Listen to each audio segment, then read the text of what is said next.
तो hi guys, this is Aamir from technical Aamir YouTube channel. तो दोस्तों, आज के इस इंटरेस्टिंग वीडियो में मैं आप सबको बताऊंगा कि हम कैसे कोट्स वगैरह, पोइट्री वगैरह या कुछ ऐसी शायरी बना सकते हैं जिससे हम कोई अच्छा सा पेज फेसबुक पे, इंस्टाग्राम पे या किसी भी ऐप पे हम रन कर सकें, जिस पे हम अच्छी सी पोइट्री बना सकें।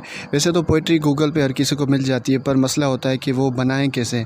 काफ़ी लोग जो होते हैं जो कि किसी और की ओर उठाते हैं। तो मैं आप सबको इस वीडियो में ऐसा एक सॉफ्टवेयर बताने वाला हूँ जिस पे आप अच्छी अच्छी कोट्स बना सकते हैं, जो कि पिक्चर्स आप अपलोड करेंगे तो यकीनन आपकी पिक्चर्स लोग उठाएंगे, शेयर करेंगे, तो आपको फ़ायदा होगा और आपके फॉलोअर्स बढ़ेंगे और आप फेमस हो जाएंगे।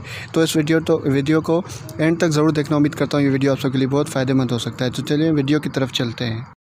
तो दोस्तों, सबसे पहले हमें अपना प्ले स्टोर ओपन करना है। प्ले स्टोर को ओपन करने के बाद हमने यहाँ पे पिक्सेल लैब लिखना है। ठीक है, पिक्सेल लैब अब जैसे लिखेंगे तो यहाँ पे कुछ ऐसा इंटरफेस होगा। तो आपने ये वाली एप्लीकेशन आपने इंस्टॉल कर देनी है।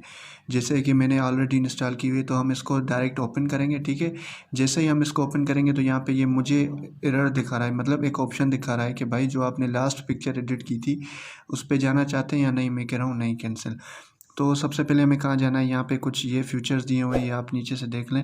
तो सबसे पहले हमें कहाँ जाना है, नंबर 4 वाले ऑप्शन में जाना है। उसके बाद हमने जाना है फ्रॉम गैलरी में। ठीक है, फ्रॉम गैलरी में जाके तो यहाँ से मैं एक पिक्चर सेलेक्ट करता हूँ जो कि मैंने यहाँ पे अपलोड करनी है। ठीक है, तो जल्दी से मैं वो पिक्चर यहाँ से, बैकग्राउंड पिक्चर जो भी है, जो भी आप अपनी पसंद से रखना चाहते हैं, तो मैं तो अपने हिसाब से कोई पिक्चर देख रहा हूँ। ठीक है, तो यहाँ पे ये कुछ मेरे पास ये बड़ी पिक्चर्स हैं, तो इसको मैं थोड़ा शार्ट करूँगा। जैसे कि इंस्टाग्राम साइज़ होती है 1:1 की इंस्टाग्राम साइज़ होती है।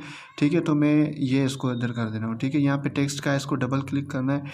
डबल क्लिक करने के बाद इसको मिटा के आपने जो भी पोइट्री लिखनी है वो आप यहाँ पे ईज़िली यहाँ पे लिखेंगे। ठीक है, दोस्तों यहाँ पे मैंने थोड़े बहुत स्पेस कम कर लिए, जैसे कि मुझे अच्छा लगा, इस वजह से मैंने यहाँ पे फिर ओके कर देना है। ओके करने के बाद इसको यहाँ पे हमने थोड़ा सेट करना है। ठीक है, ड्रैग करना है जैसे आपको अच्छा लगे जिस जगह पे भी।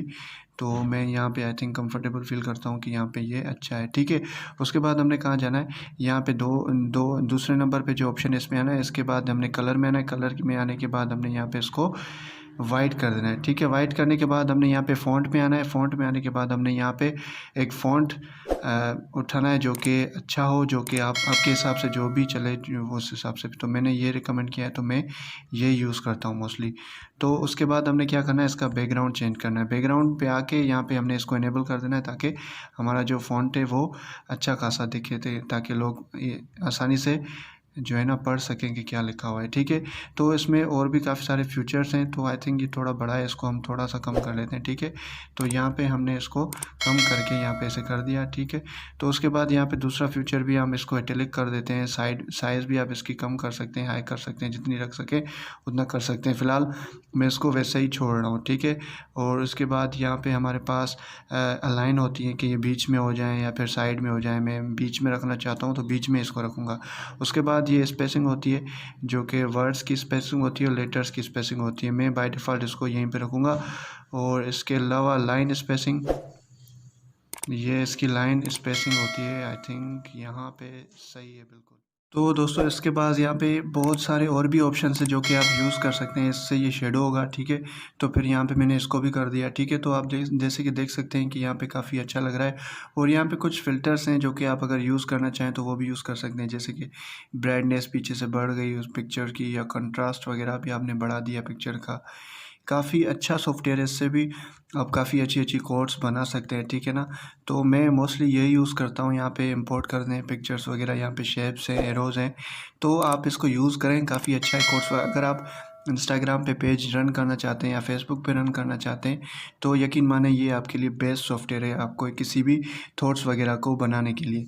तो यहाँ पे हमने सामने ऊपर सेव कर देना है, सेव एज इमेज कर देना है। ठीक है, तो इसकी हमने थोड़ी क्वालिटी हमने बढ़ा देनी है, अल्ट्रा कर देना है, और ये जेपेग में ही सेव हो। तो सेव टू गैलरी करेंगे जैसे कि हमारे पास ये ऑटोमेटिकली सेव हो जाएगा हमारी गैलरी में। तो दोस्तों, ये सब करने के बाद हमने क्या करना है, यहाँ पे इंस्टाग्राम पे आ जाना है। इंस्टाग्राम पे आके पिक्चर को सिलेक्ट कर देना है। ठीक है, जैसे हम पिक्चर को सिलेक्ट करेंगे उसके बाद हमने नेक्स्ट करना है। नेक्स्ट करने के बाद जो यहाँ पे तमाम सारे फ़िल्टर्स हैं ना, इनमें से कोई आपने अच्छा सा फ़िल्टर चूज़ करना है, जैसे कि आपकी पिक्चर थोड़ी अच्छी लगे, क्लासिक लगे, डिसेंट लगे। तो यहाँ पर मैंने ये कर दिया है, तो इसको हम नेक्स्ट करके यहाँ पर फिर